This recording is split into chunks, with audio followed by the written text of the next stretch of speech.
Okay, thank you very much for coming along to the Trees and Design Action Group seminar today. My name is Emma Ferranti and I'm joined here by my colleague Sue James. TDAG is a network and a forum that brings together people and organisations to promote the role of trees in urban areas and to get the best practice and evidence in the planning and design, construction and management of our urban areas in order to support urban trees. That evidence base and people's experiences are really important to us. And so this sort of cross-sector knowledge exchange is really important.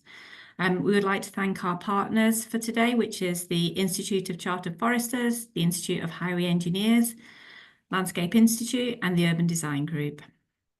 So I would like to introduce our chair for the day, Julia Thrift. Julia is Director of Healthier Placemaking at the TCPA. And Julia manages projects concerning planning and public health, green infrastructure, planning and social justice.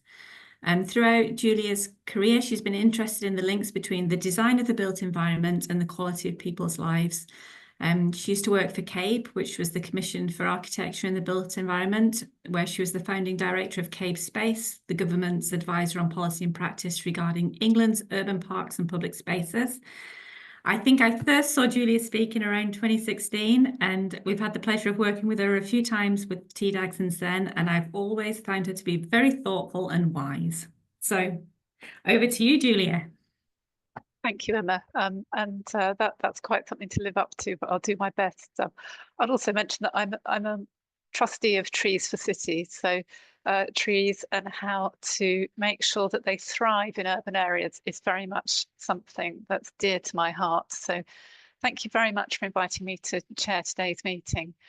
I'm really looking forward to hearing from our speakers.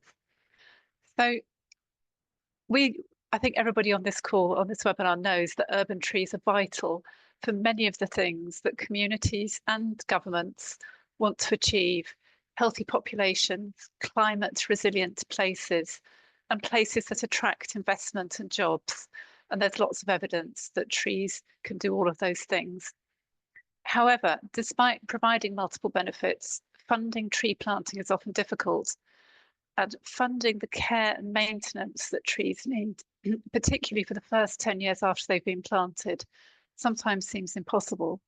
And we all know that people, organisations like to say how many trees they've planted, but to say, and we looked after them for 5 or 10 years is just less of an interesting thing to say. It's less of a headline, it gets less attention. And it's particularly challenging given that the most obvious organisations to plant and care for trees, local councils, are struggling financially, some of them very, very much, as we know. So I'm delighted to have with me the 4 speakers who can provide practical advice and inspiring examples of how tree planting and tree care can be funded. So today's speakers are Adrian Baudremont, who's a Senior Research Manager at Syria, Dr. Ingo Schuder, Director of Brillianto, Chloe Treger, the Trees AI Lead from Dark Matter Labs, and Chris Engel, Project Manager at Cardiff Council. And each speaker is going to give a short presentation. We'll then be able to take a couple of immediate questions specifically for that speaker. And then following all of the talks, we'll have time for a more general question, answer and discussion session. So please do put your questions into the chat, and that way we'll see them and try and pick them up at some point during the webinar. So I'm going to ask each speaker to introduce themselves. So our first speaker is Adrian Baudremont from Syria. Welcome, Adrian, and please would you introduce yourself and then give your presentation. All right, thank you. It's great to be here today and to have this opportunity to talk a little bit about the resources and opportunities that are out there for not only trees within cities, but the wider blue and green infrastructure. So I'm going to share my screen to start with, and then we can get started. All right. First of all, can you all see that? Yes. Can I have a thumbs up? Looks great. Yeah. All right. Perfect. Thank you so much. So, yep, I'm a senior research manager at CIRIA. CIRIA is the Construction Industry Research and Information Association. We are a member-based organization, a not-for-profit, and we do provide guidance documents and also networking opportunities for the wide spectrum of the construction industry. My background is in nature-based solutions and in managing projects around water quality improvement. But when I joined CIRIA, I joined the surface water management team working on everything SUDS. And I'm also working on the environment and biodiversity. So I don't have the usual slide about CIRIA, but the type of things that we produce are, so we're very well known for our guidance documents. You probably all are familiar with the SEDS manual, but we also have documents and guidance throughout the whole activities that can happen in construction. Our members go from local authorities, academia, providers, but also tier one contractor, consultants, etc., etc. And what is bringing me today here is really this tool that we re-released last year, which is called CIRIA Best. Now, you might be familiar with the earlier version of it, which was called BEST, and BEST is for Benefit Estimation Tool. So what I'm going to do today is just give you a brief overview of the history of this tool, how it evolved over time, and then opening up for questions, and hopefully throughout this this webinar we'll have a chance to chat a little bit more in terms of what it can do.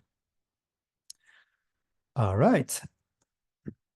So first of all, a quick word about our funders. So these are funders that were part of this effort from back in the days and until very recently when we released the tool. So you can see here, mainly water companies, but also Highways England and Mayor of London.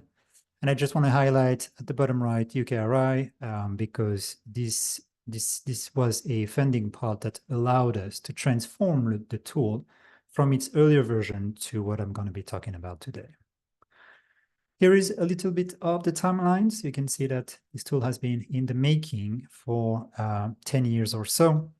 It's been a long process. A lot of stakeholders were involved, and it was believed to be a very needed tool to try to understand not just the costs, but most importantly, the benefits of any blue and green infrastructure in our environment. So you can see here that the first version was released around 2015, and then it was an iterative process until 2019, where we added little by little some functionalities to this tool. We updated the values as we go along, and then the NFM, natural flood management, was added as well, capital accounting functionality, etc., leading to 2019 when we got a grant from Innovate UK.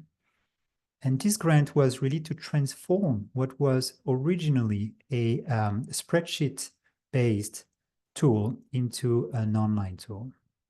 So that's what it used to look like. You would have been guided through a series of Excel tables, and then you would have to follow the guideline on the side and input your data into it. So it has been identified as very useful right from the beginning. That's why it continued over time since we released the first version. However, feedback from users was that the UI, the user interface, and the process of entering the data could be enhanced. This is some of the early graphics that we designed to convey what this tool is capable of. So on the left-hand side, you can see the 6 kind of steps in highlighting when to use BEST. And I think that something that is very key to this conversation today is number 5, which is leverage funding. something I'd like to emphasize is that it's been now several years that the output of this tool is actually recognized by some of the agencies delivering grants. And so, for example, the EA recognizes the output of Syria Best.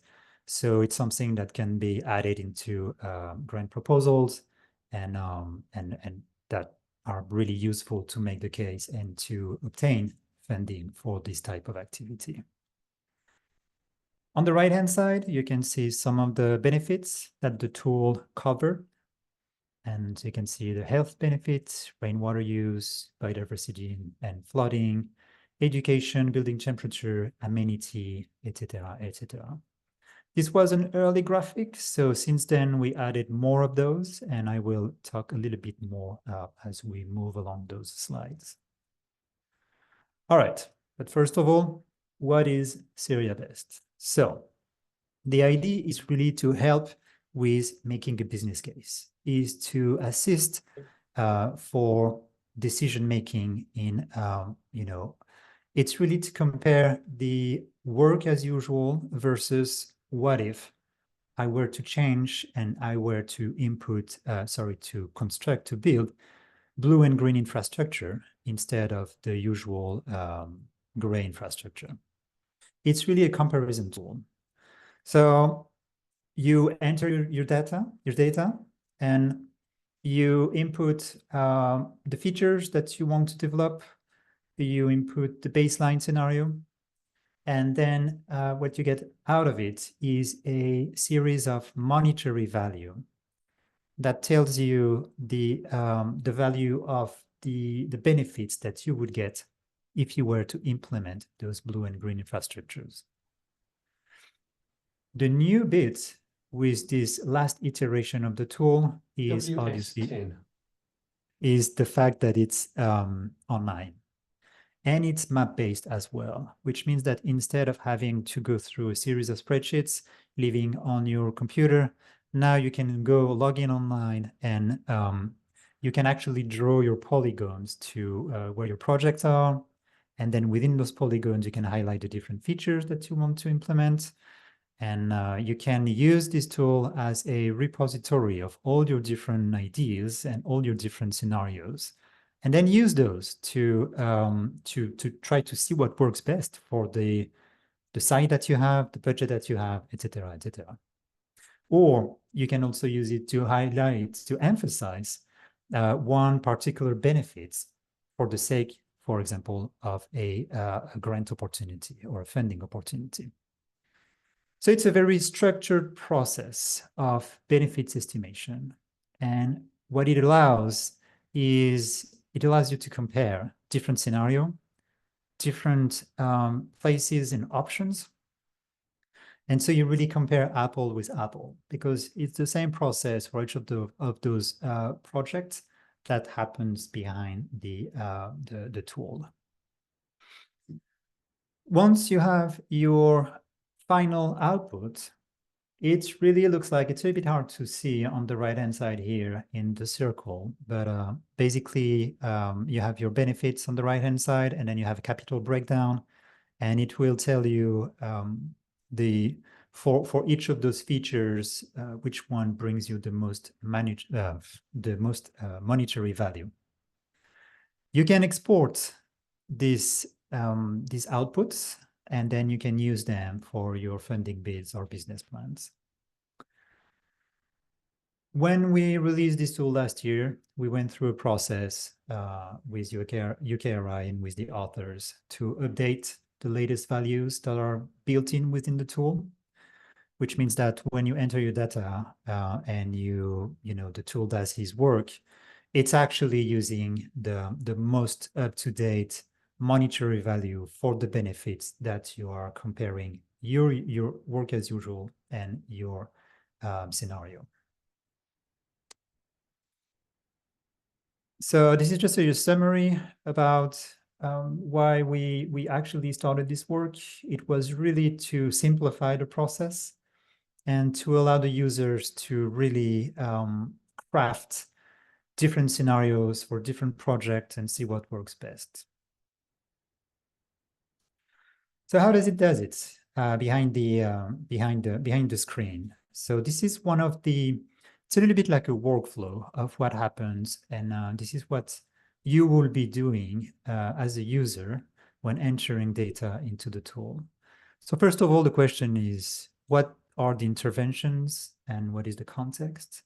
So here I have a little example, and for example, rain gardens in the street, but it could be trees, of course. It could be just, you know, a tree within a rain garden, but it could be a tree with a attenuation facility underneath, or some sort of filtration devices, or, you know, there's a lot of things that can be added to this. And then how will it work? So planting and soil, planting the tree, the maintenance, everything. What will it change in the landscape? Well, it will change the quantity of, it will impact quantity of water runoff by reducing it. It will improve water quality, but it will also improve the amenity of the neighborhood or the site. How much will it change? So then that depends on the size, the number, the context. So these are all parameters to be input into the tool. And then out of it, what are the final outcomes and benefits? Which here we have for this example of the rain garden, the reduced runoff and enhanced place. Here on this slide, you have a couple things. On the left-hand side is a QR code for you know, further information. We also have a video that highlights a little bit of the process. And we have a lot of documentation as well regarding the data information that sits behind the tool. Now, on the right-hand side, these are all the benefits that are included in the tool. And so you can ask the tool for your project against those benefits. Air quality, amenity, asset performance, biodiversity and ecology, building temperature, carbon reduction, economic growth, education, enabling development, flooding, etc., etc. So these are a mix of quantifiable benefits for most of them, but also some qualitative benefits as well. So the quantifiable ones are really based on the latest estimates and science available out there. And for the quality ones, it's also based on what's available out there, but it's a little bit more of an estimate. So when you enter your information and data into it, you can also add a level of confidence.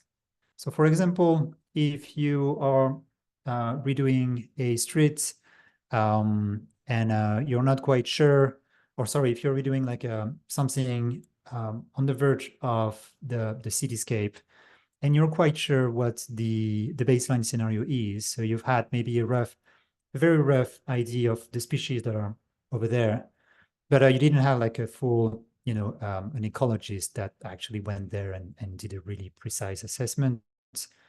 Then you can reduce the level of confidence, and that will be displayed in the outputs that you get at the end of this process. And you can use this for whenever you have, you know, when you're not really sure about the data that you're inputting into it, you can play with this and it adjusts then the outputs that you get out of it. We are really proud. I say we because there's a whole team behind this this tool. I really want to highlight the amazing work that Stentech, led by Professor Chris Digman, has done since the last 10 years, because they were with us since the very beginning of this process. And they are the architect of all the technical bits that go behind it. So if I cannot respond to some of your questions, I might have to pass it on to them. And we were really, really happy to be recognized as a resilient champion for this project, as well as the team members that participated into this one. So that's it regarding this dedicated tool. I hope it gives you an overview of what this tool can do for your project, not only in terms of assessing the value of all the additional benefits that we get when implementing PGIs, which include trees, but also in terms of planning for any funding opportunities that is out there. I will finish by saying that this is a licensed tool, so there is a fee associated with it. This is because we need to host it, so there are some costs for that. And also we want to make sure that we can update it to really meet your needs. If you're interested in trying it out, we do offer, free trial versions for you to test it out and see if it actually works for your project. I also want to mention that there are a lot of projects ongoing at Syria beyond Syria Best, which are also very much, that relates to the conversation we're going to have today. Just want to highlight all the work that is being done around SEDS and SESDRAIN, the committee of practice dedicated to it. We also have an ongoing project that is around community maintenance of flood risk management assets that do include SEDS features. And also one that is ongoing about getting SEDS right from the start. And the key aspect of planning very early from the land acquisition phase, any drainage features, any SEDS features. And that's it for me. Thank you so much. Adrian, thank you very much. That was a really helpful overview and has stimulated quite a few questions in the chat. Some of them are quite specific and you might be able to answer them, and I can see that some have already been answered, which is great. But one of the questions was, do you know what this has led to in the real world? Has it had an effect? Are you aware of any projects that have benefited from it?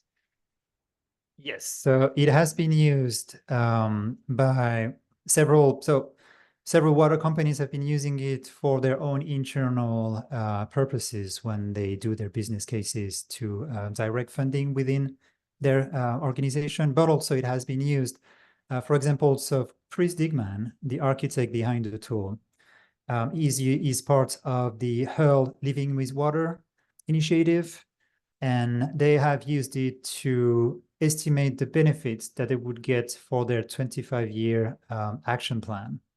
And this action plan looked at reducing flooding in Hull using a whole suite of BGI features. And they've used the tool to see what they would get out of those features. And the results were very, very positive. Like it was almost a ratio of 2:1 in terms of expenses versus monetary benefits. So yes, it has been used. And I know it's being used by other consulting firms and everything. So yeah. Great, thank you. We have another question about how it might link with the biodiversity net gain metric. And I wonder whether the person who put the question, Will Dommett, would like to put his camera on and ask the question directly. Are you there, Will?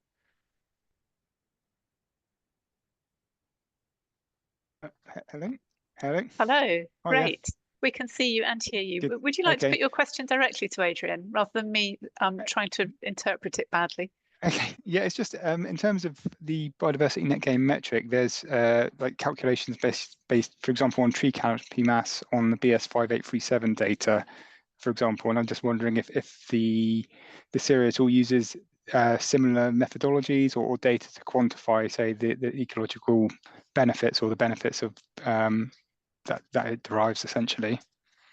Yeah, thank you for that. So the biodiversity calculations for the tool are slightly different from the ones used behind the biodiversity metric tool. So it's less habitat based as it is for the biodiversity metric. And this is one of our phase 2, let's say, developments that we want to prioritize, is to try to link a little bit closer to the BNG tool, just to make sure that the outputs that we get out of Syria Best can be closer to what you would get out of the biodiversity metric tool. So it's not the case yet, but hopefully it will be in the close future. And now in terms of the monetary value that sits behind it, I would have to dig into the fine-grained calculation behind it. So I don't have the answer to your question right now. Okay, can I be cheeky and just ask another quick question? In terms of, does the model link into nutrient neutrality at all? I know the Syria guidance on SUDS published earlier, and whether there's any quantification of, say, nutrient removal as well in the tool. There is water quality, nutrient neutrality. don't think it has been added yet, but it's also something that we'd like to add to this tool. Great. Okay. Thank you. Thank you. Great, thank you very much. And Adrian, there are some other questions specifically for you that you might be able to answer quite quickly in the chat. And then we'll try and pick up the rest once the other speakers have made their contributions and we have a discussion at the end. So thank you very much for that, Adrian. And we'll now move on to our next speaker, who is Dr. Ingo Schuder, Director of Brillianto. I'm sure many of you know Ingo. And I'm going to hand over to Ingo and ask him to introduce himself and his talk. So over to you, Ingo, and welcome. Thank you so much, Julia. Good afternoon, everybody. My name is Ingo Schuder. I'm a commercial training manager at the UK Centre for Ecology and Hydrology. I'm the founder and trustee of the climate action charity My Zero Carbon. And today I'm presenting to you with my green infrastructure consultant hat on. And I'm talking about making the case for investment in green infrastructure, and I hope thereby also making the case for investment in trees. And if you want a nutshell summary of this talk, it's that really investment in green infrastructure is a no-brainer. We've got enough evidence, and we should be getting on with it and do it. So we have lots of beautiful trees in rural and urban areas. But we know that the UK is facing a sustainability crisis. But it is important that we also have the knowledge and we have the tools to do something about it. And when I say sustainability crisis, I mean congestion, flooding, obesity, inactive lifestyles, air pollution, noise, depression, mental health, biodiversity loss, and people who want to do the right thing and walk or cycle ending up in terrible accidents. And here are some figures that represent the scale of the problem. But if you think those figures are for the UK, I really have to disappoint you. Those figures that I just showed you are not for the UK, they are just for Oxfordshire. In 2020, I published a report for Oxfordshire County Council making the case for investment in green infrastructure in Oxfordshire. And one part of this detailed document looked at the sustainability crisis and sought to put a figure to that. What is the cost of that crisis? And we looked at 7 different aspects, and you can see the cost of each individual problem. And here at the bottom, you got the total cost of that problem, over £2 billion every year in Oxfordshire, or £3,300 per year cost damage per person living in Oxfordshire. And then earlier this year, Bath and North East Somerset Council invited me to do a similar study for them. And you will note some small differences here.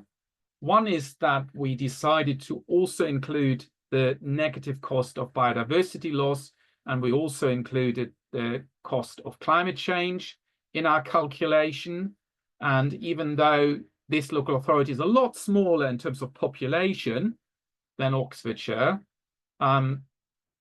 we then came out with a cost of actually £2.5 billion per year just in that local authority.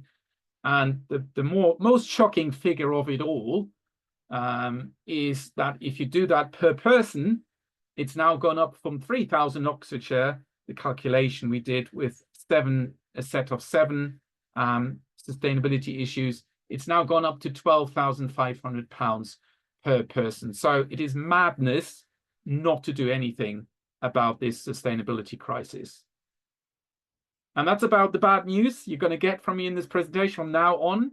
I'm looking at solutions. So in both reports, we wanted to establish hard evidence to saying we can put a real cost figure to the sustainability problem. And then we want to find green infrastructure as the solution to the problem. That's how we need to sell it. Green infrastructure is the solution to our sustainability problem. And all these sustainability issues that I presented to you earlier with the red figures, green infrastructure has a contribution to make. And there is, in most cases, well-established and very detailed evidence why and how green infrastructure can do that. So how can we benefit from investing in green infrastructure? That's a good question we need to ask ourselves, and we need to have a strong answer. And then we need to present that information about the benefits to those we want to invest in green infrastructure. There are 101 facts and figures in the full detailed report. I just picked 3 here, which are about trees, because I thought that's most relevant. So well-published evidence that tree belts can reduce noise. 10 decibel reduction would be cutting the noise in half. So you see here, there is a clear contribution, and then you can follow on the logic chain from that. Less noise means less disturbance of sleep, means an improved productivity, and therefore there is an economic value in having belts of trees to reduce noise. We have very detailed studies from London, but the results are completely transferable. We know there's a massive value of the urban forest, and that's mainly due to carbon storage and carbon sequestration. But of course, we can also calculate the value of the urban forest for other benefits that they generate. And here's another figure, which is potentially relevant for those considering agri-environment schemes. The Forestry Commission and Natural England paying for funding trees, and the Environment Agency could also be approached. So is the value of river woodland for flood regulation. And this is a massive figure. So once we've planted that woodland and it's more mature, it's a very substantial value in preventing flood damage. So for Oxfordshire, the county council and very bravely decided to publish this report, which also included a proposal that the stakeholders in Oxfordshire, not just the county council, but the stakeholders in Oxfordshire shall invest £50 million every year for 30 years. And that would reduce the scale of the sustainability problem by 10%. And we would achieve that by investing in prioritized and targeted green infrastructure. So investing in green infrastructure where we know it's going to make the greatest difference. And I hear you say, how much? 50 million? Just in one county? Have you done the maths? Isn't that a bit crazy? And we're saying, no, that's not crazy. That is quite modest, because we're saying it would only address 10% of the sustainability challenge, the sustainability issue in Oxfordshire. So we're saying that is just totally reasonable. That is a meaningful amount, which will not just, scrape the surface, but it will actually scratch the surface. It will actually do something meaningful. And at the core of the proposal in Oxfordshire, but it would be exactly the same principles any other place in the UK, is that we have sufficient evidence to be confident that where we invest strategically and in a prioritized manner, that we can get a benefit cost ratio of 4 to 1. So that means for every pound that we invest, we get £4 of benefits back. And then you simply have to do the maths. So we're investing 50 million a year, a total of 1.5 billion over 30 years. And here you are, you get the benefits. And here is the front cover of the document that we published back in 2020. And if you're really interested to find out more, please read the full report. It's got all the detail on the evidence of the cost of the lack of sustainability. It's got all the evidence on the benefits of green infrastructure in a quantified way.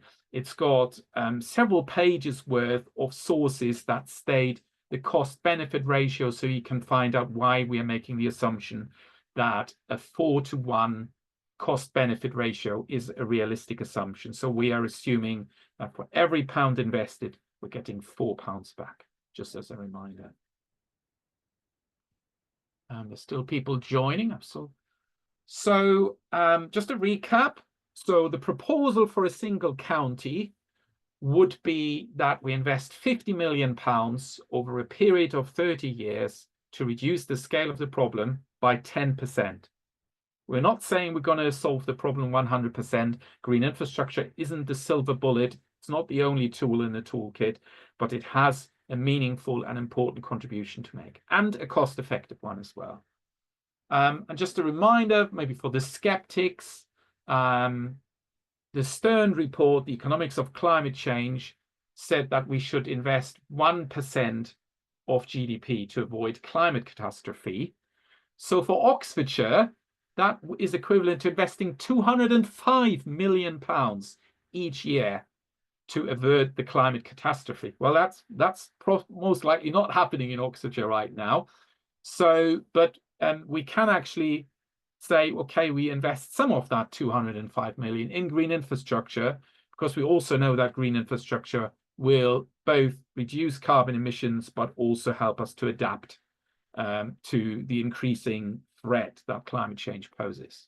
And you can find out the GDP figure for your county or whatever area you're interested in and do the maths for your county yourselves. But that's the level of scale we need to talk about when we talk to key decision makers at the local level. And it's not about £10,000 for a tree planting project. This is the scale we need to talk about, and we need to have the confidence to use those figures.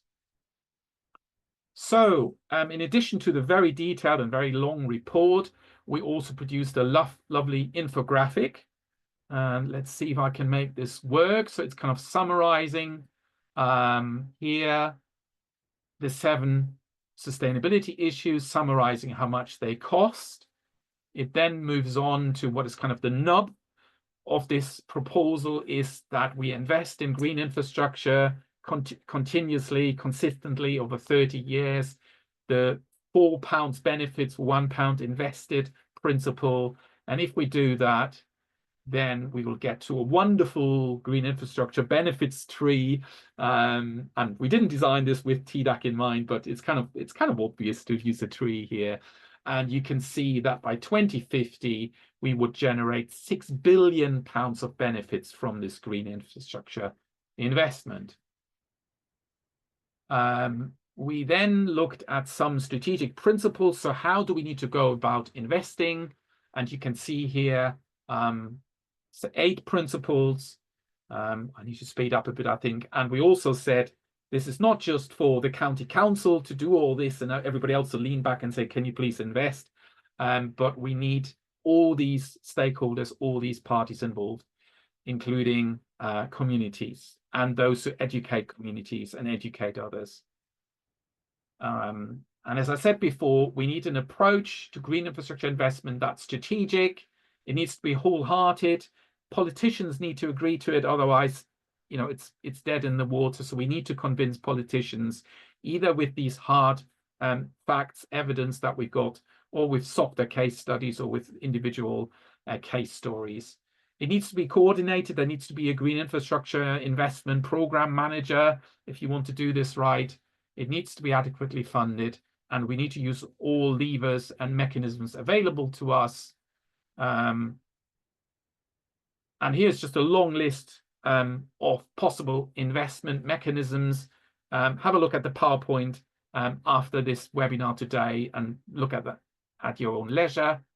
So I'm aware of time, so I need to finish there. Thank you for your interest.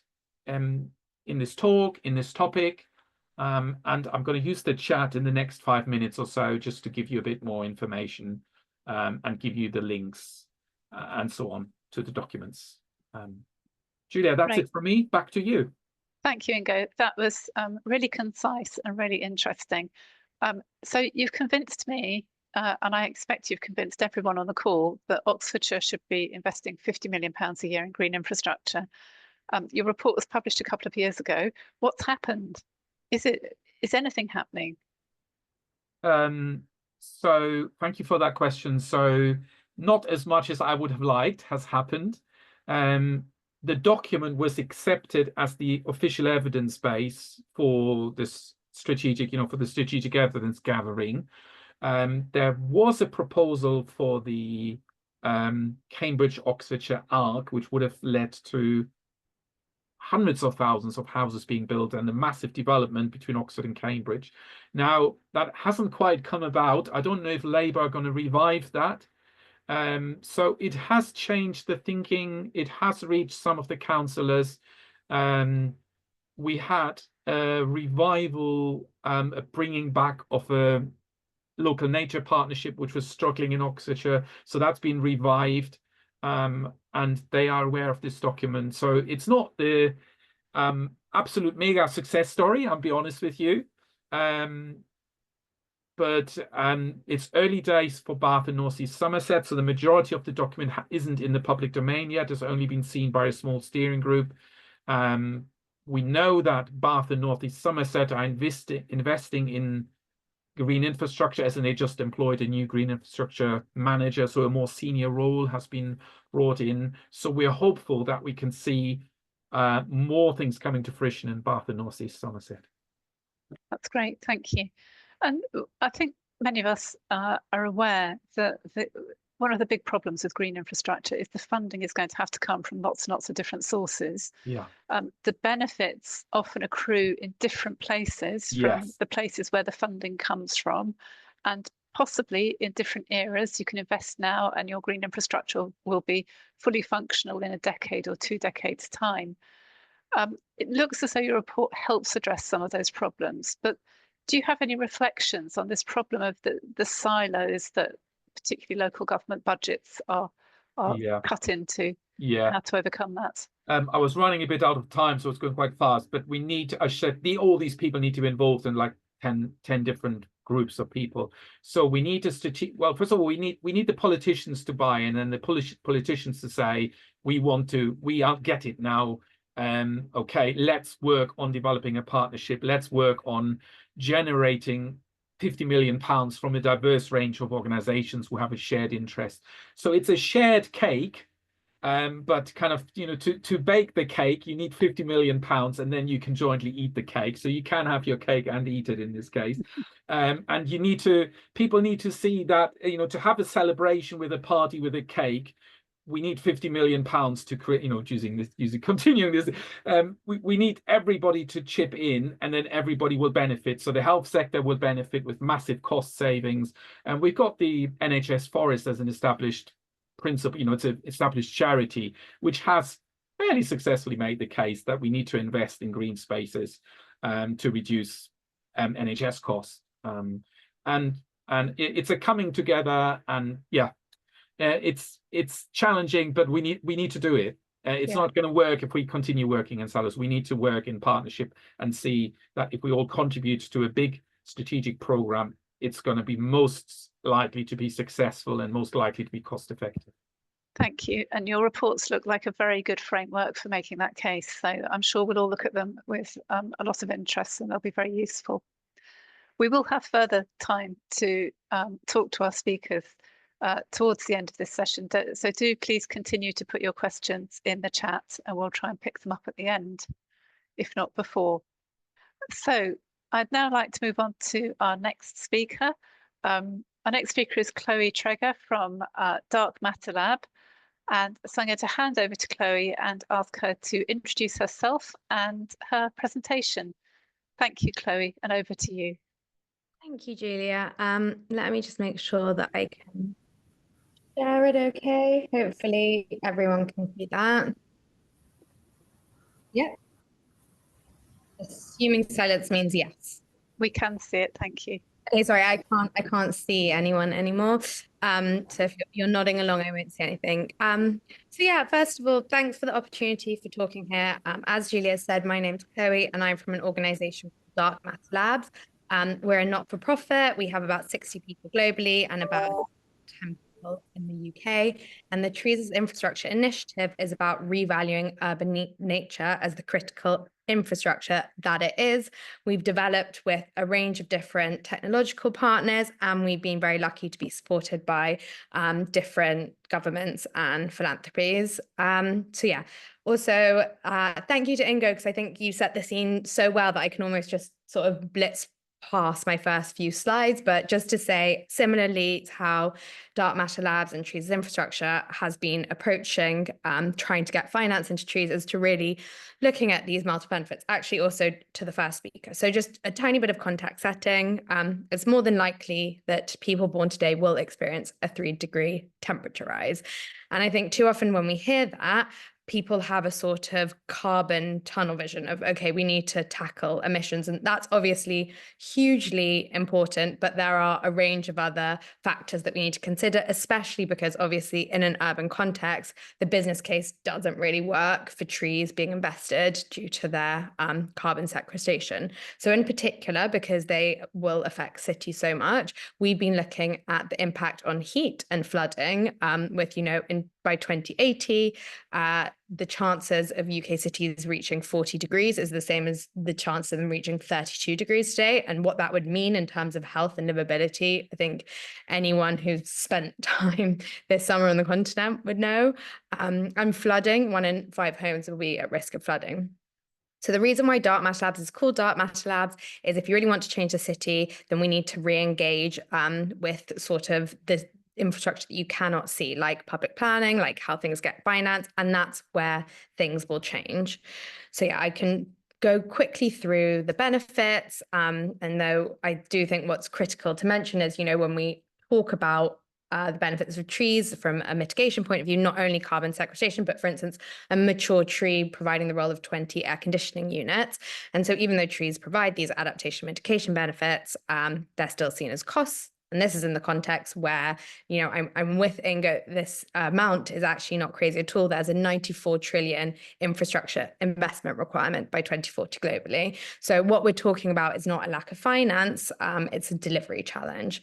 I'm going to talk a little bit about our pilot in Glasgow, what we were actually trying to achieve. I'll go quite quickly through the learnings. There are 2 different links that I will share. One was a blog that we wrote, and one was a full report detailing what we did in Glasgow and what we learned. And also the presentation will be hosted online. And then I'm going to try and talk a little about what we're doing at the moment at Trees Infrastructure. So the way we approached trying to get finance into trees was to look at those organizations that hold climate-related risks linked to these risks like heat and flooding, and to try and convince them to actually invest. So what we were trying to do, as I said, is to try and use what we call nature hedging strategy. So can we actually almost have nature as a sort of insurance? And we were trying to do this in a way which wasn't just about project finance, but portfolio finance. So rather than getting an individual company to fund one individual pilot, which brings with it a host of transaction costs, can we get different stakeholders to come together to finance a portfolio? And thereby you also get sort of cumulative benefits. The approach we were trying to develop is all about outcomes financing and payment for ecosystem services. I'm sure everyone in the room knows about this, but I'll just quickly run through the model for anyone who doesn't.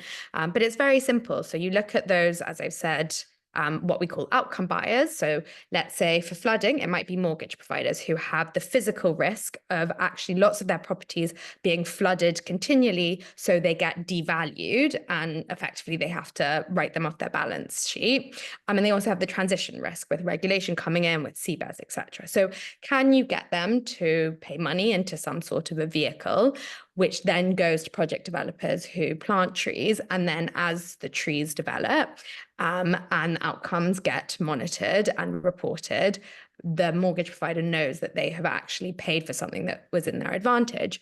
And so we were working in Glasgow with different outcome buyers, all focused on flooding.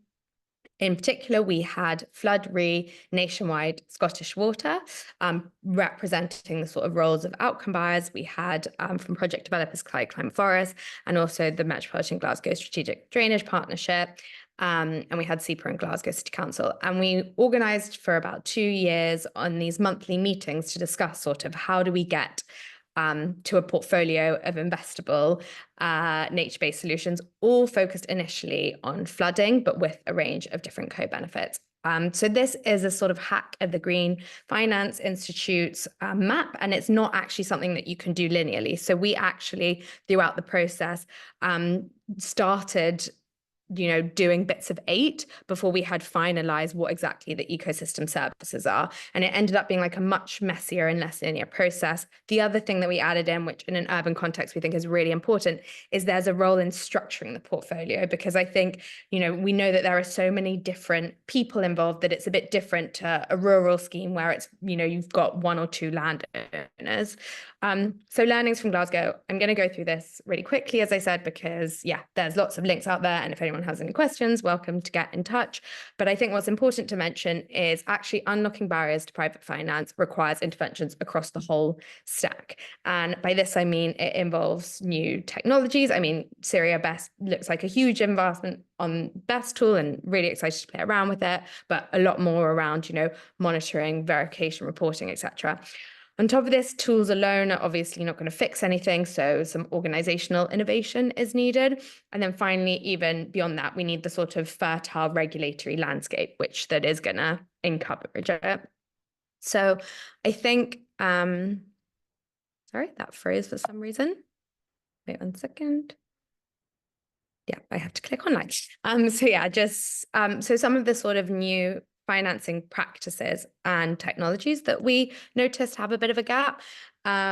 We, for instance, had to stop. We never actually secured commitments. And one of the reasons was we weren't able to get funds funding because of a challenge working with Glasgow City Council and getting an MOU signed. But on the whole, FANS is a great example of organisations that are, national grants that are actually funding these sort of early stage feasibility work. But we see a bit of a lack in the wider landscape of this sort of work.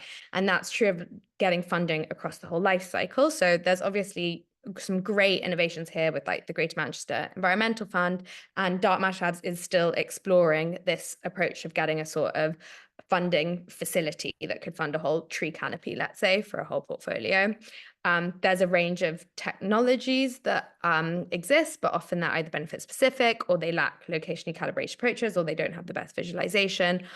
Or another challenge we came across was they're not interoperable and they're proprietary. And we really found that working with, Scottish Water has a certain level of modelling requirement, whereas we were also working with the Scottish Flood Forum. So a community group will need something different. And so trying to figure out how to interpolate different data when different granularity requirements is a bit difficult. And then finally, a lot of the tools have like black box approaches where they just spit out an answer. And I think having the sort of ability to go in and mess about and really understand. One of the things that we've done is we've developed this risk assessment tool, which I will talk about. In terms of organizational structures, I think we noticed a lack of sort of capacities in government. We also noticed a real challenge with coordination across the different levels of government. So in Glasgow, for instance, there were different policy documents which actually contradicted each other, and I'm sure that's not new to anyone, and lack of decision-making capacity. And then something that we're really passionate about, we've spoken about how nature is multi-beneficial and those benefits land in these different places. So what actually we need to build is not just the capacity within local government, but sort of hybrid partnership working. By hybrid, we mean public, private, and civic. And we noticed a lack of this, in particular, the tools that can help to align misaligned liabilities, incentives, etc. This is something else that we are working on at the moment, hopefully in Lewisham and Birmingham. And then finally, with the regulatory landscape, so there's been a challenge with the lack of standardization and codes, particularly around things like, natural flood management or temperature regulation. And then I think also the clear need to look at how we stack and bundle. So BNG is great, but why isn't there, or can we have a sort of flood positive nature token. And this is something we're actually exploring with LSE through a Naturance project, which is all about how do we integrate nature into disaster risk financing. This speaks to a larger issue in terms of sort of a regulatory framework where there was a lack of clarity around common risks and liabilities. So this is a challenge, for instance, if your water utility is responsible for sewer flooding, but your local authority for surface water flooding, and obviously the two are really interrelated, and where do those responsibility boundaries sit, and sort of navigating that can be really tricky. And also the fact that, you know, while someone like Nationwide was a partner, and so building societies and banks do have to run through CBERS and look at their risks related to climate change, but there's not really regulation around private entities to tackle that. And then also a lack of contracting, which makes it more difficult. So lack of consistency and documentation, and some of the documentation of these sort of outcome payment for ecosystem services contracts don't necessarily really embed communities from the beginning. So now just to sort of quickly say all those learnings, which on each of them, as you saw, they're not insurmountable. There's us and a range of other organizations. I'm sure a lot of you in the audience are definitely the other speakers who are working on it. But so what we've ended up at Trees as Infrastructure is thinking about really what are some of the tools and services to support investing in urban nature. This is a roadmap of where we've been. So on the top, you'll see the locations where we've been testing out some of these approaches. And then on the bottom, you'll see how our technologies have been developing. I'm going to be focusing on two. Actually, three, I do think I put all three in. So location-based scoring, locally driven scoring, and then also a partnership with Lucid Minds and IBM Research to look at the benefits of trees provide to stormwater flooding. So location-based scoring is a way to assess risks spatially and identify key points for intervention.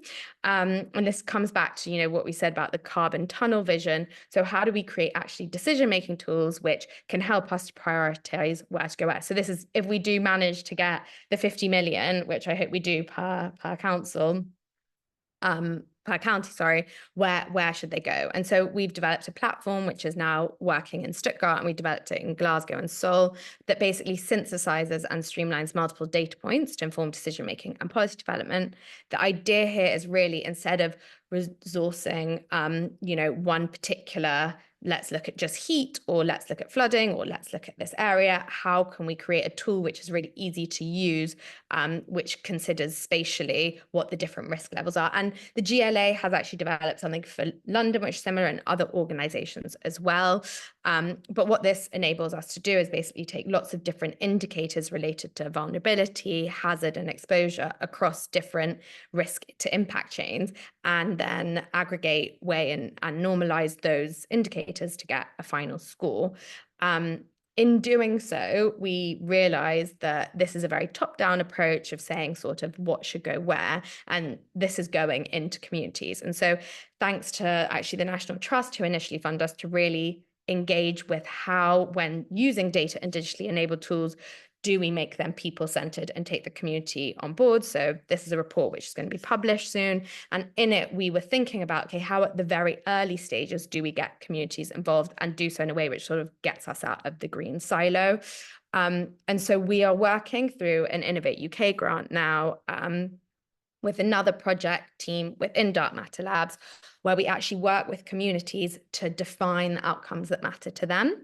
So this is from a project in Sweden where the communities came up with things like the number of people who partake in an activity outside their household each week, clearly the impact that green infrastructure and trees on making a street somewhere you can stay during a heat wave or during extreme weather is going to have an impact. Or, you know, the number of people who enjoy not owning a car, active travel is something that is going to be increased by having a sort of good level of canopy.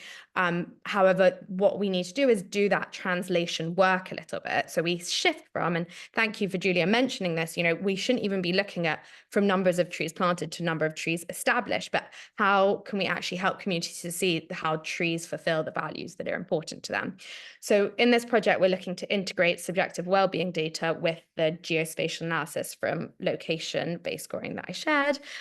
Finally, I'll go super quickly on this one because I've got 20 seconds left, but yeah, we've got a partnership with IBM Research and STFC and Lucid Minds, where basically we're looking at the impact that trees have on flooding by actually modeling different scenarios. So this is an example from Glasgow, where we were also trying to make the case for maintaining trees. So you can see that if you actually lose a 60% reduction in trees, there is a change, a quite significant change in a 1 to 10 year design storm.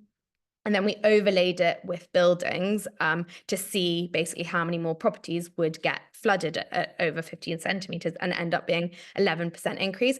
Ideally, so this is a project that we're looking for other pilots also, if anyone's interested. And we're also curious to look at sort of looking at highways and see, okay, well, what percentage of highways get flooded and what would the impact be in terms of disruption. So this is all to say, yeah, Trees AI, we are working on a range of tools and services with a range of different partners, always keen to explore more.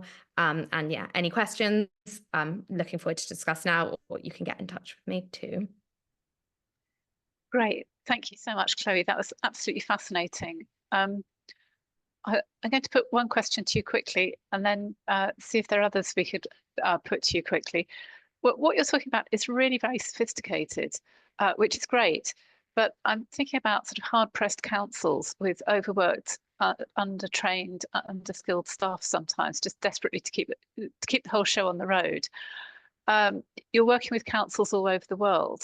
How are you finding working with councils or finding councils to partner with you in England or in the UK? Are you finding there's an appetite for what you're doing, or people are just saying that's great, but we can't cope with it now? I think, to be clear, the projects I'm describing, so like the partnership with IBM, this community outcomes one, I think how we manage is through grant funding, first of all. So I understand like there's no financing request for a council, but I understand resources obviously go beyond that, and it's people's time and it's people's energy. And to be honest, like, as I've already said, one of the reasons why we didn't get funds and we actually left Glasgow was because Glasgow couldn't sign the MOU with us, even though Nationwide and Flood Re could, in part because they were just honest about how lacking in capacity they had to actually engage with the process. Across the UK, I think because the projects have become a lot smaller in scope, so rather than like, if you partner with us together, we're going to develop this whole partnership group and portfolio, and rather, you know, we're working with IBM, the request is maybe for like a couple hours a month to check that we're modeling the right scenarios, you know? So I think that's part of the reason why we've transitioned also to say, what are the little tools and intervention points that we can help? I would say though, in Stuttgart, it's a lot of a better resourced council. So it's been easier to engage with them on that side, but clearly that doesn't mean that we're only going to work in Stuttgart. And yeah. And I would say the final thing that I would like to say is initially when we started, we were really keen to get extremely like locational data basically from the council. And we've since learned that a lot of our tools, so location-based scoring, the flood modeling, we can use open data completely. So if a council does have the time and resource to provide us more, their own data, which is better, great, but it's not a requirement from working with us. Right. So one of the questions in the chat is, are you actively looking for councils and is there a cost to them? You've sort of answered that, but perhaps you could just spell it out for our audience. Yeah, so just to be clear, we are always looking for partners, but we are quite a small team, so it might be dependent on sort of when we next have capacity. There is no cost associated with partnering with us, but I think what is key to us is to work with a council that's really passionate about this stuff and can find time and energy, because, you know, as Julie already said, it's quite sophisticated, this stuff, and it's not necessarily going to be council's priority when there's so much firefighting to do. So a council that is really looking into the future and is passionate about this stuff, like, yeah, I'm always up for having a conversation. And many of our tools are, I mean, like the tools that I presented are no longer at guinea pig stage. So it's now a case of we can deploy them relatively easily. Yeah. Great. Thank you. And I'm sure there'll be more questions to put to you later. and do have a look in the chat and see if you can answer any of the other questions put to you meanwhile. So to our audience, please continue putting your questions and comments into the chat. It's great to see that some of you are answering each other's questions. That's brilliant. We've got one more speaker today. And so moving on swiftly, I'd like to introduce Chris Engel, who's a project manager at Cardiff Council. Hello, Chris. Would you like to introduce yourself and your talk? Over to you. Thank you. Hi, I'm Chris Engel. I'm project manager for Coed Cardiff at Cardiff City Council.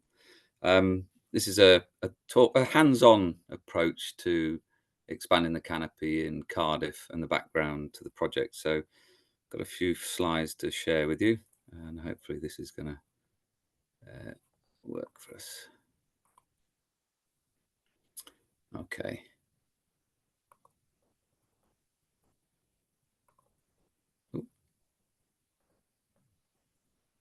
Now, is my screen sharing? Not at the moment, no. It says. I think there is a delay. Yeah. Oh, yeah, Oh. It is now. Yes, that's fine, Chris. Do go ahead. You got the full right. Good. Yeah. Okay. Just a bit of background for myself. I'm a landscape architect. Moved to South Wales a good number of years ago at the time of the Garden Festival. So spent most of my working career up in the valleys, green in the valleys. And then I've recently moved down to Cardiff to take on a project that seemed well designed and resourced, which is Coed Cardiff. It's an ambitious project with a holistic and innovative approach, with the objective of increasing Cardiff's already green canopy from 18.9% to 25% by 2030.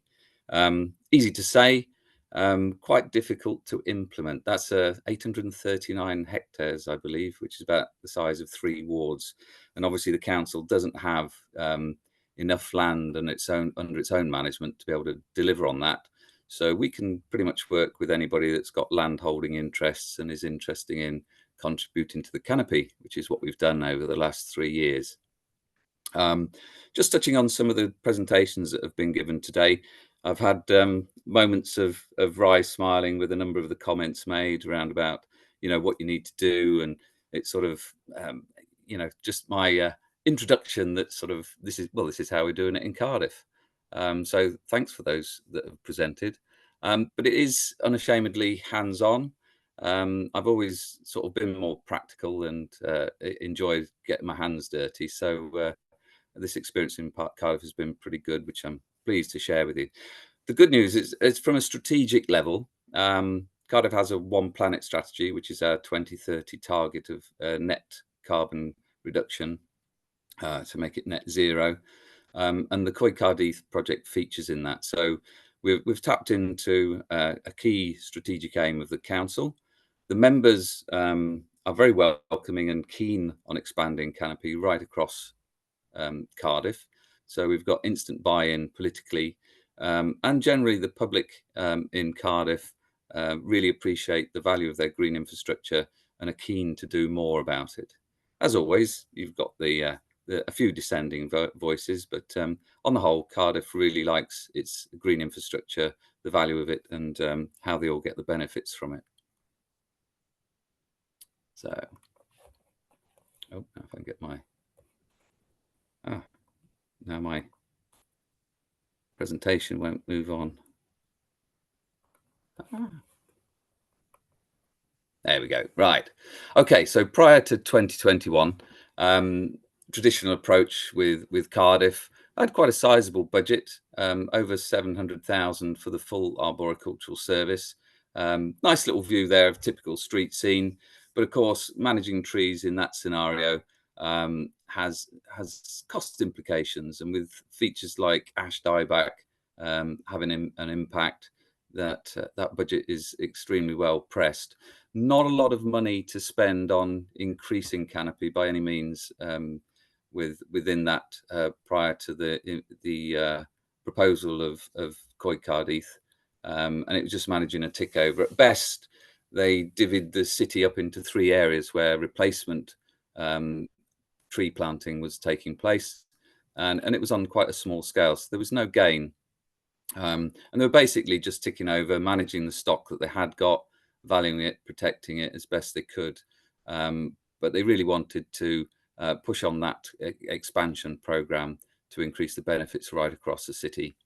And of course, austerity has taken its toll over the 14 years and continues to do so now. So important to establish the baseline. An ITRI is assessment from, I think was done 2015, set out the baseline. It put a value on the tree canopy across Cardiff, and started talking about how and what needed to be done to increase on this.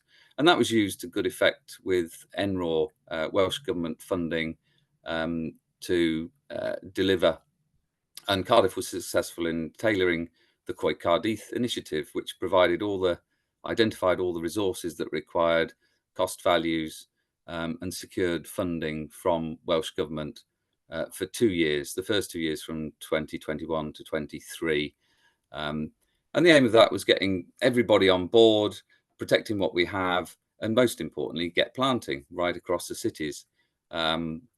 This was involved community engagement and a big draw on volunteers that were there, but designed into the programme, and would actually be carrying out most of the planting. Early days, we established a canopy expansion strategy that was our steer, and identified the areas that were suitable for planting and the approach that we could take. And to give an idea of Cardiff overall, a nice interesting map out of the study, which shows where the percentage of tree cover across the various wards in the city. Identifying those, the political flavour across the city is very favourable, but variable in some places. And obviously there are some wards that are very urbanised, poor tree cover, right down to about 6.8% or 5% in Butte Town. And those areas were desperate for additional tree cover. We even had Adamsdown at 5.3% when we had some really, really hot weather, with members represented on BBC Wales talking about the importance of introducing green infrastructure to help with the heat island effect and reducing those temperatures. The blessed areas of the city that were close to green spaces really valued the parks and green spaces when we had some extreme hot weather events, and were able to sleep at night, whereas in Adamsdown temperatures were staying up into the high 20s overnight, which was quite unbearable for the communities there, and had obvious impacts on their health. So within the key strategies, we worked with our departments. Highways, it was mentioned earlier about highways not wanting to fund trees. Well, over the time in the development of the project, we've worked with our highways department and got an action plan, and beginning to find our route into some of their advanced plans and ensuring that we get a maximised tree canopy. I'm pleased to say that through the political agenda and our highways people, they're very keen to work with us and make sure that we're maximising those effects. Same to be said about the SUDS schemes and improving that across the city. And of course, we worked with the external agencies and private sector on exploring opportunities across the city. Okay, so the ward member buy-in, that's set right from day one. I had personal meetings with all of the ward members, well attended. I think there was about one ward that we didn't actually manage to meet face to face. But we sat down and talked around their ideas, aspirations for tree canopy expansions within their ward. And my gambit with those is usually quite good on finding the right trees in terms of space requirements, ground conditions, the species that are most appropriate. But there's nothing quite like speaking to the members about where the local communities have got ideas and aspirations for additional tree planting right throughout the green network. So we had extensive knowledge of what people wanted, and it's going with the flow. If there was reluctance in some areas, maybe we'd use those for a later date and take the low-hanging fruit to implement our tree planting program. And that was a whole range of things, from street trees to woodland expansion areas, fruit trees if they were required, and hedgerows.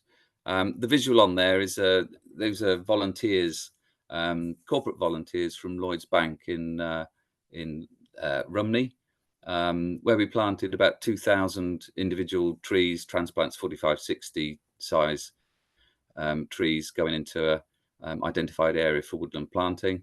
We got about 2,000 trees in 2 hours. Quite a nice picture there, blue skies, but it was anything but on the days. There was a series of fronts that came through, and at some points it was hailing. So I think that gave the focus of attention and speeded up the planting process. But those are establishing really well. We monitor, and I've had a couple of visits this summer, and pleased to confirm that the trees are establishing really well. Okay, and in terms of the use of communities, we've had about 1,500 volunteers just this year alone, largely swelled by corporates, which have picked up on the ability for companies to give days off for staff to attend environmental days. I think the word's got around, and we have a whole host of people that have swelled those numbers, and they're all already asking us about events for the coming planting season. So that's worked really well. And in addition to that, we have local volunteers that are regular, and they're very keen to not only help with the planting of the trees, but monitoring and helping with their maintenance as they establish. We call those tree guardians. We've worked with them to sort of draw out the kinds of activities that they can get involved with, their eyes and ears, times of drought, watering, and in some instances we've got very dedicated tree guardians from local areas that monitor every tree on a site and report every change and event that happens back to us, which is really good news. In terms of sustaining the project, we've started to grow our own trees. From day one, the stock that we had, we were brought in from various suppliers. What stock we had left over at the end of the season has been grown on. And now we've started again with volunteers collecting seeds from the local area around Forest Farm and growing those trees on. So next year we'll be having stock that we've grown on, which all adds to the sustainability of the project. The volunteers growing trees on, growing trees from seed, they just make the project more viable. And we actually manage the project with the limited resources that we have. And we're also developing our own tree nursery. That's a quick shot of the stock that we've been growing on through the summer. Willows from cuttings, seeds to grow on the likes of oak and hazel, etc. Other initiatives that we've been looking at is the reuse of timber as well. Up at Forest Farm, we've got a timber yard where materials are brought in, and we've had a look at other alternatives of how that timber can be used other than as a fuel resource. And quite excitingly, with Trees for Cities this year, we're looking at procurement initiatives. The council spends a huge amount of its budget on buying in services, and we're looking at a potential social benefit fund that we'll be able to channel into contributing to Coed Cardiff. We're just working on that at the moment, but it'll be interesting to see what that will entail, how we work with our local communities, and build up that continued investment into the future so that we can sustain our tree planting and management program. In our current thinking, we're also thinking how that might be able to benefit other biodiversities, because one of our key objectives with the tree planting program is working closely with our biodiversity colleagues and making sure that we're only utilising land that is most beneficial in terms of trees and that we're not impacting on other habitats as well. Okay, so just to reflect on what has been mentioned earlier about how much money could be spent on investing in green infrastructure. If we think that way back we had over £700,000 for managing trees, the Coed Cardiff initiative is currently funded in the following format of £240,000 that's come from the Cardiff Council funding. That replaced the initial NRAW funding from Welsh Government. And it's probably in all my working life of working in a European funded area, the first time that a council I've worked for have actually picked up the tab at the end of a project because they value it so significantly. So that's refreshing, and I understand now that that has gone into where it was the reserve funding for the first year. It's now been put into the main core funding. In addition to that, we've got the Local Places for Nature Fund, which is Welsh Government funding, 106 funding from various developments that take place across the city, and One Planet Cardiff has a capital pot, and we've managed to tap into that this year to get some investment in the really hard urban areas for some of our street trees.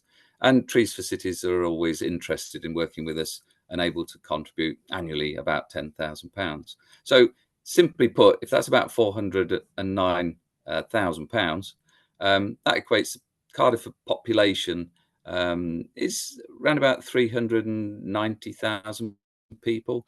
So roughly about £1 a person to contribute to the canopy expansion programme, which I think is just says it all really when you're talking about how much per head of population, some of those figures that were bandied about earlier.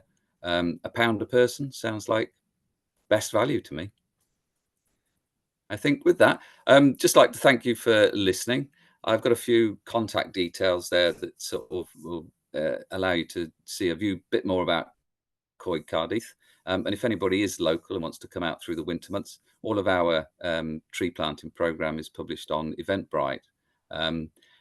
It's not always sunshine up in the valleys, and there's my counterpart, Chloe, planting up on Penturk Farm way back last year in rather a wet day.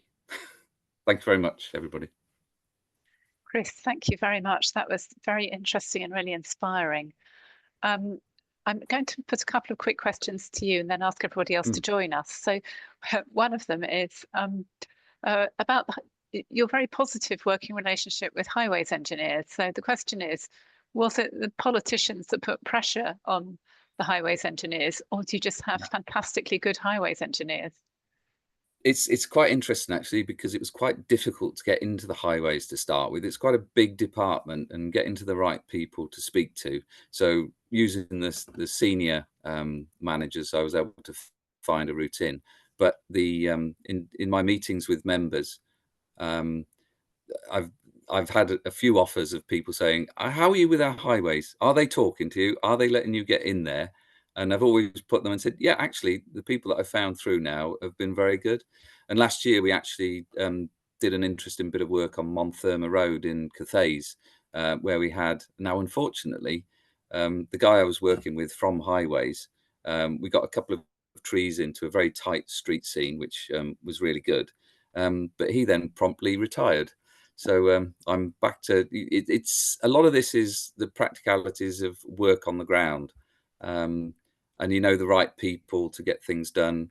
And it needs to mention earlier, was it Chloe was talking about cascading, their strategy cascading down? Well, this project is very much from the bottom and then cascading up, but it's kind of fluid. So you're cascading up and bringing it back down again. It's quite a good position to be in, because you can check on site and know that you know, even in my first couple of months, we had Hugh Thomas, the leader of the council, out planting trees with us in Tremorva Park, which was very refreshing. Great.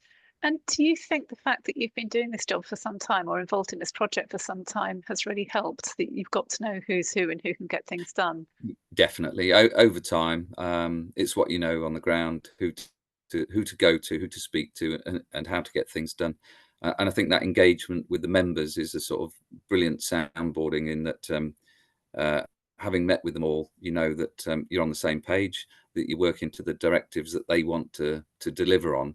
And when it comes to, you know, the budget making events, it's those members that make the final decisions. And I think because of that close relationship and knowing that and keeping them well briefed, that's enabled the support to continue this, even when we're faced with some extreme budget pressures for the coming time. Yeah, great, thank you. I'd like to invite our other speakers to put their cameras back on, and we'll open up the questions to the floor or the screen. If anybody would like to put their question to the panel, would you like to put your camera on and put your hand up? Electronically would be good, because then you'll appear on the front screen at the top, which would be great. So we have a question from Adrian by the looks of it. Adrian. Is it okay if I Please kickstart do. the questions to I have one for Chris, actually, if that's fine. We were in Cardiff a couple of months ago for the Syria SESDRA and SEDS Awards, and we had the opportunity to visit some of the really, really good SEDS over there, like Grangetown. Yeah, exactly. It was a fantastic. It was actually sunny and really warm, shocking, but we had a great time. Anyway, the question for you: is the implementation of Schedule 3 of the Flood and Water Act back in 2019 in Wales have any impact on your project in facilitating the the planting of trees within the urban environment? Did it become a driver? Did you see more of those opportunities since the implementation of Schedule 3? Or are these completely siloed between the flooding aspect and the greening aspect? Yeah, and I think we were blessed with Ian Tetherington at the time of Greener Grangetown, who's now moved over to Welsh Government. But he was great to work with. He was able to steer that to his ground. So yeah, he got the ball rolling. Those schemes that were delivered contribute to the overall green canopy across Cardiff. So all very valued. For the future, I want to work a bit more. I think some schemes that have been delivered more recently, to my eye, aren't as aesthetically pleasing. They haven't got as many trees in, and I'm just wondering how we can go about making sure that we make more significant contributions from the canopy point of view in some of the rain garden schemes. So yeah, we'll keep a finger on that one, Adrian. Nice, thank you. It seems like it would be a really good opportunity, actually, to increase I think this canopy cover through mandatory sets. Yeah, I think some of the visuals, if you look at our street scene, there was some really good impacts of you looking at what the streets, some of the difference in timescales of the photographs taken. You get a view of the streets without trees, and then you move down a bit further, and then you see the trees in place, and there's a marked improvement, I would say. Great, thank you very much, Chris. Perhaps I can turn now to Pauline Murphy, who's got her hand up. Pauline, would you like to put your question? I think you're on mute at the moment.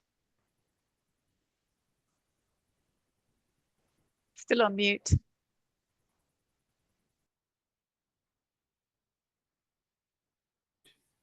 Yeah, now? Great. You can hear me. Okay, we started a tree community here in Battle this year, and it's a fairly basic question. We've been offered some land by a farmer, so it's a big empty field, to set up a tree nursery, and people are keen to bring their little saplings along. Have you got any suggestions about how I go about setting that up? Do I need sheds? Do I, what is there a sort of plan, an idea of how I might turn this field into a tree nursery? I've got an idea. Can I jump in? You're in Battle, that's in Sussex, yes? Yes, yes. I'd get hold of Keith Saker at Bartram Trees, who does a lot of community work around there, and ask him to show you how to set up a tree nursery. Keith Saker. I'll put his email in the chat. Lovely, lovely, fantastic. Thank you. Suggestions from others welcome, but that's my take. Great, very practical advice. I'm going to move on to another question which is in the chat, which I think is at the forefront of many people's minds, and that is that for obvious reasons, governments across the UK are very keen to build houses and are eyeing up any bit of green space, dare I mention green belt, as a potential place to put homes.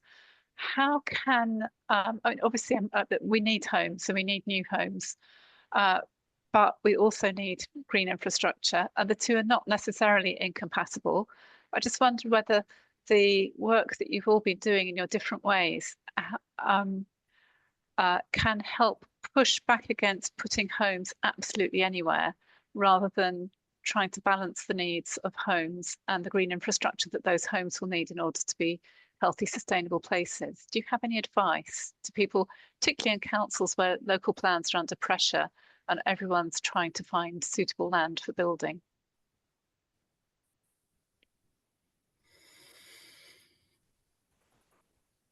There's silence. Yeah. Ingo, go ahead. It's obviously challenging. It's not easy, but I think a lot is about communicating the values of green infrastructure and having good evidence. So I think we also need to acknowledge that some people respond well to hard facts, science, evidence figures, and other people maybe don't respond so well. So it's about knowing your target audience. Some people you need to take out to a site visit and show them the smiling faces of the members of the community or whatever. So that is all working towards convincing people that business as usual is not acceptable. Business as usual is unsustainable, as I demonstrated in my talk. If we just continue doing what we have been doing for the last 5 decades, it just leads to bigger and bigger sustainability problems. There are clearly some areas which are of extremely high biodiversity value. They need to be protected. And then, I mean, I say this kind of somewhat with a bit of hesitation, but I mean, there are some places where actually housing development is an opportunity. So you think about the existing biodiversity value is actually very, very low. And housing development can be an opportunity actually to enhance biodiversity and not just pay lip service to what the government calls biodiversity net gain, but actually have a very substantial uplift in biodiversity net gain, and create livable, walkable neighborhoods, TCPAs, or promoting the 15-minute neighborhood, so where people can walk and cycle to work, to the transport hubs, and therefore have a lower impact on the environment and lower impact on, we need to think about climate change as well in this. Thank you, Ingo. And Chloe, would you like to come in? Yeah, I think that was a great point from Ingo about like different people respond to different, bits of information. It can be qualitative or it can be quantitative, but I think also to complement that with there are different stakeholders involved, and actually I think getting community groups are not always having smiling faces at the thought of new trees being planted. So I think also understand that if you can get a community group to really be against a certain scheme, not that we want NIMBYism and to be promoting that, but to say like, can we actually think about the different possible intervention points and where power comes from there. So that's being one thing. I think also in terms of making the value visible, what we are exploring to do, and I can't say it's been a success yet, but we're hoping it will be, is looking at scenario modeling. So actually saying, look, if we don't preserve these trees, this will be the impact of flooding and heat, etc. And I think the last thing I want to say is I think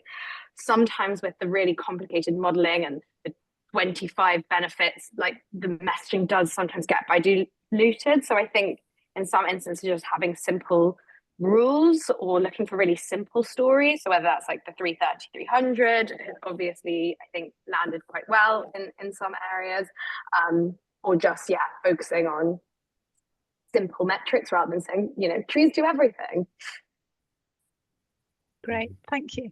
And Chris, would you like to come in here? Yeah, I think this is one where, I have concerns with our programme of canopy expansion in that, development, Cardiff's got a lot of development pressures, but making sure that it's sustainable development and protecting what is of value on those sites and trying to get net gain with trees. Now, that's not so easy. I have sympathy for our ecologist who's forever fighting and pulling his hair out over schemes. And I think some of the problems are you may be able to agree on paper a scheme, but then it's also making sure that those schemes are delivered to the agreement. That's another pressure point that often seems to fall short.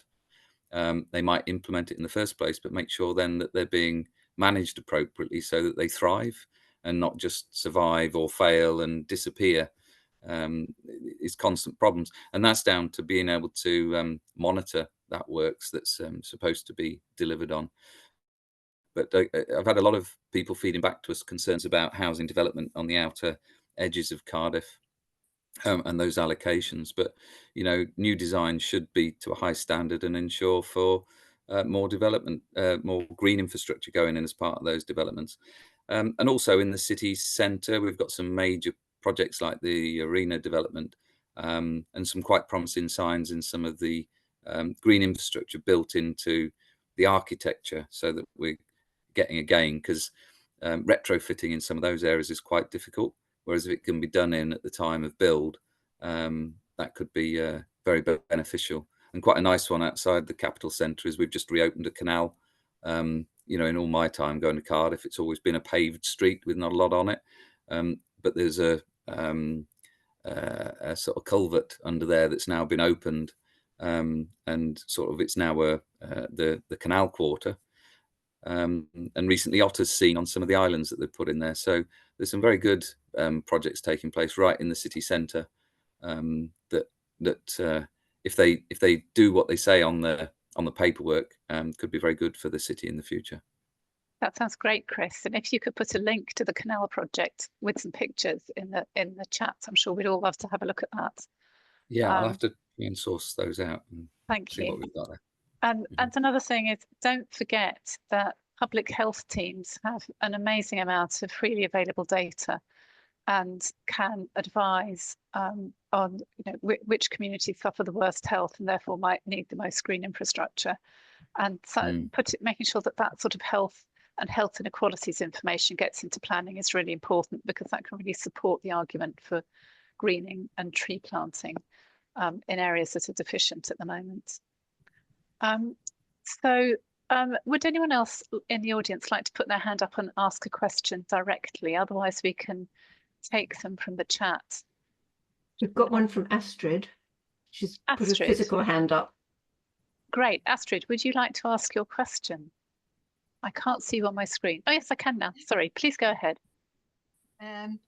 Chris, I've been meaning to come to Cardiff and have a look at the way the council deals with trees for a long time. My question is, to what extent are mature trees involved in this scheme? Meaning basically how much money is used for appropriate maintenance and arboricultural techniques to maintain mature trees, because this seems always to be a bit of a, well, at least here in Germany, an issue that councils really don't want to address because it's always safety hazard, etc. So they rather cut down mature trees. So I was wondering how you approach that. All right, yeah. Our general approach is, I mean, we've got a very good team in Cardiff, even though it's been reduced somewhat over recent years. So they're very passionate about looking after the trees properly. We don't like removing trees, and we do defend them. There's lots of, you get public complaining about trees and wanting them cut back or removed, and we always defend that scenario on good art practice. And we try to replace where trees are removed. And the Coed Cardiff project has got a budget to help with that. So where trees are lost, it's down to health and safety grounds. And we've also got those issues currently of ash dieback, which is having an impact on the city that we've not done too much on. But again, it's one of those ticking bombs. We need to keep an eye on ash dieback and manage for the high risk areas. So I think Cardiff is very good in terms of protecting its trees, not removing them if it's not necessary. So yeah, and Coed Cardiff is putting trees back. We've got some 500. Well, last year we did an audit, and we had over 500 empty tree pits that we're looking to replace, and we worked on about 130 of those last year to get them replaced, and we continue on the same vein. So we've got resources at the moment. Who knows for the future what government settlements will be, but we are trying desperately to maintain that and protect our mature trees. Thank you. Thanks, Chris. And that's so encouraging. There's nothing more depressing than an empty tree pit. So it's great to hear that you're looking at addressing that problem. I think we've got a question now from Michael. Michael, would you like to put your camera on and ask your question? Yes, thank you. It's a question to everybody, really. Thank you. I'm just wondering if anyone has any experience of successful tree canopy cover local plan policies. When I say successful, that are actually delivering on the ground in the face of, well, obviously competing priorities around biodiversity net gain, perhaps housing numbers, etc., etc. So just if anyone has any ideas of some policies that have worked well, or certainly more recent ones. That's a great question. Anyone on the panel got any answers? Unfortunately, I don't think I've got any answers to that. No, I think they're a struggle to find. I know there's been one or two, but I just don't know how successful they've been. And I just think it's that eternal pressure between housing numbers and allocations for sites on the Schlar, and how you actually oh, is it someone there? I was going to say something if it's helpful. Yes, thank you. Yes, I think Oxford City Council, sorry, has got quite an interesting canopy cover approach, and you could always write to Chris Leyland, whose email, of course, I'll also give. They'll love me for this. Just to ask him what the impact is, because one of the problems with canopy cover is even if you do a lot of tree planting, there's a big lag until you actually get real canopy cover additions. And the other thing that's always coming up is the importance of looking after existing canopy cover. So canopy cover strategies and so on should actually, and targets should actually look at how they can improve their canopy cover by looking after what they've got, as well as what they then plant.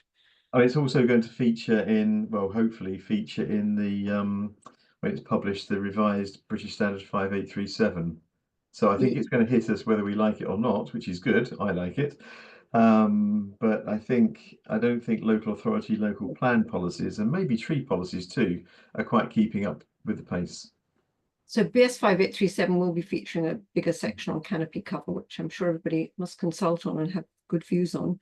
We're about to produce our first steps in urban tree canopy cover. We would have had it ready now, but Dee's been trying to get the University of Birmingham to give her the critical link so we can publish it. So you'll see that soon.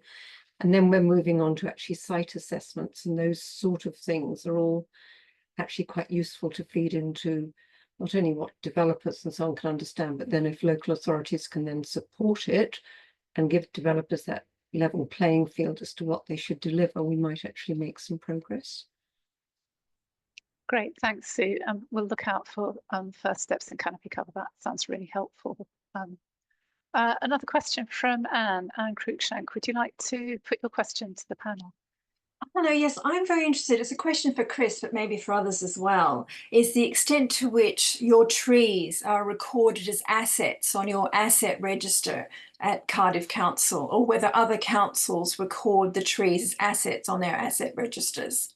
I'm aware that some private sector, big private sector groups do this, but I get the impression it's not common practice amongst councils. Fantastic question. Anybody got any answers? I know 20 years ago at CABE we were talking about this, but I'm not sure things have moved on much. Yeah, I heard a great talk from Australia.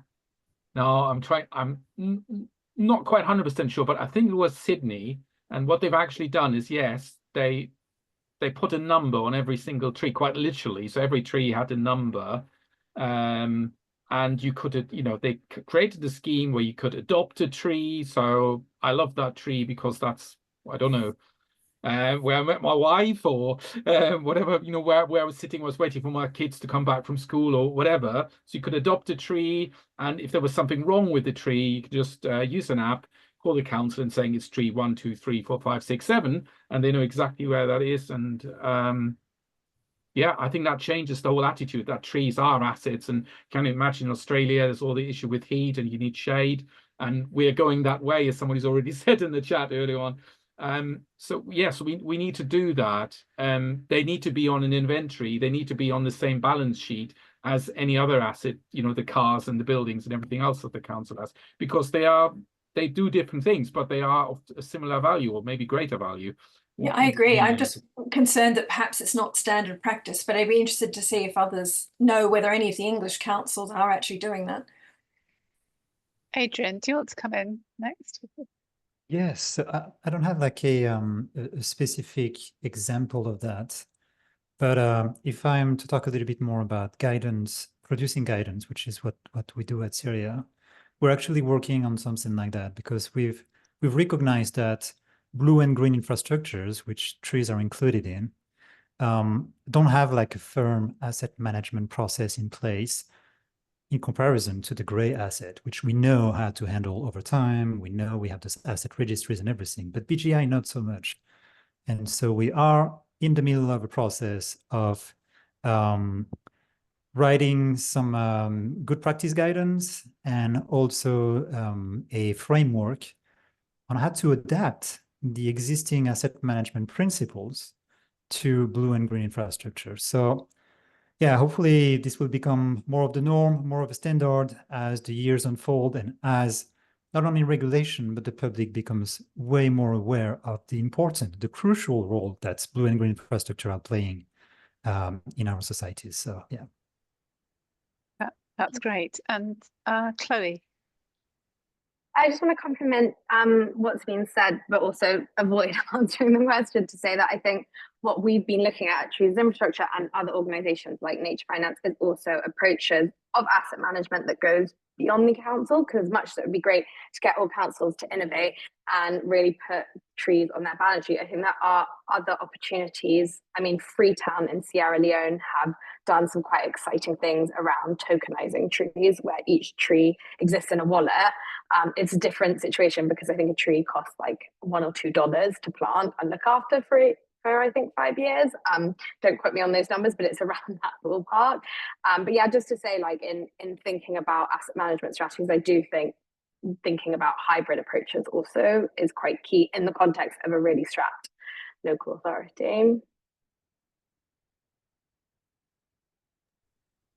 Great, thank you. And if you go to a normal garden centre and you see how much a small tree might cost to buy, and you look at the semi-mature trees that some developers buy, they cost tens of thousands of pounds.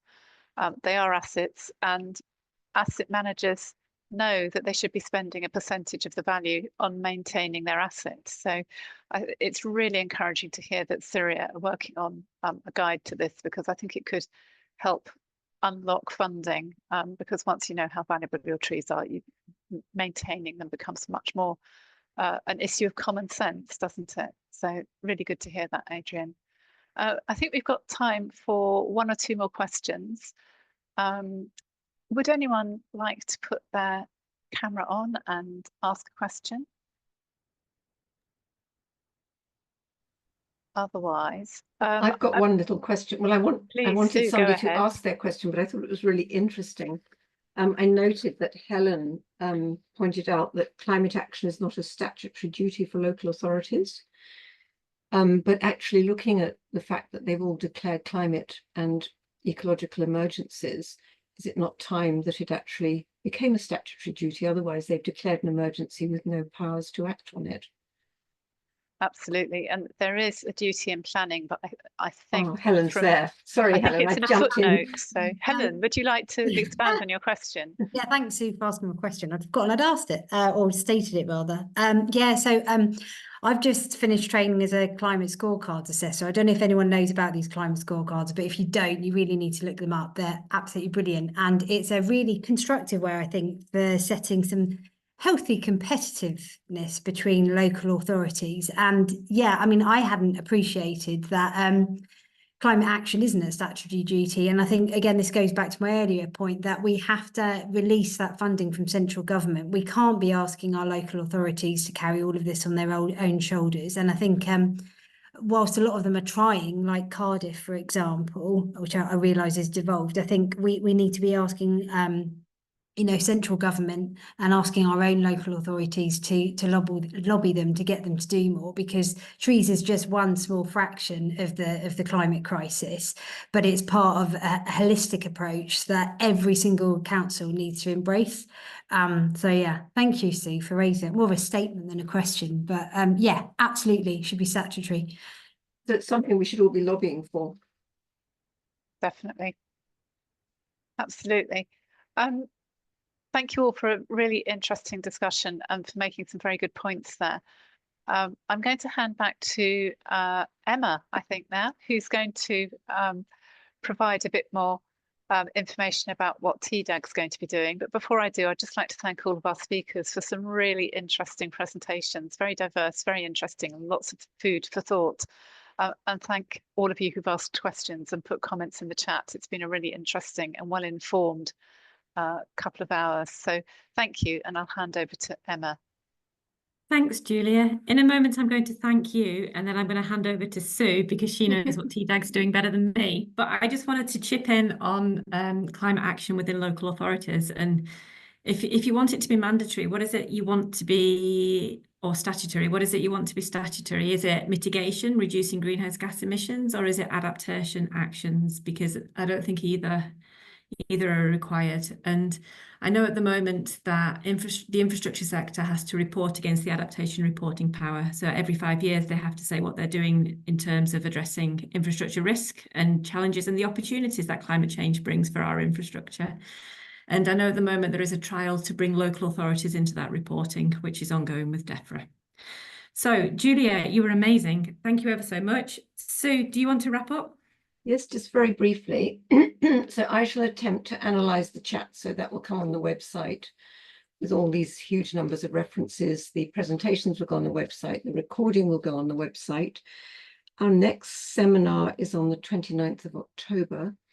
And it's all about designing with trees, because we're the Trees and Design Action Group. And that whole question of how you actually design with trees has not been as fully explored as I think it should have been. And otherwise, that's all. Thanks to everybody. Thanks to everybody speaking. Thanks to Julian. Thanks to all of you for attending. And I should tell you, there were nearly 200 people here. So it shows that actually how we're going to fund green infrastructure going forward is actually something that we've all got to give a lot of time and thought and attention and support to. So thank you, everybody. And we'll hope to see you next time. Oh, and I'll see